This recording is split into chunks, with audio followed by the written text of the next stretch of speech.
Okay, we're back to this other question. That is to show that the integral from 0 to 2 of x into what square root of 1 plus x squared dx is equal to this. This integral is quite easy. Do you know why?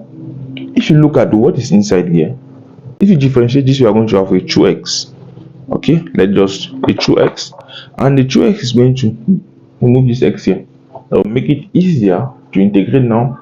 U to the power half, something like that. Okay, are you seeing it? Let's take it.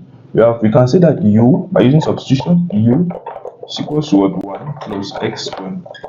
Don't go and say that u is equals to the square root of 1 plus x. So that will take you a lot of time to do it, and you're going to mess up at the point. Take it easy.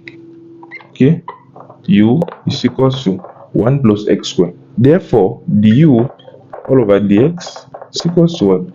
2x. Automatically, hence, which implies dx is equals to what? We do it du all over 2x.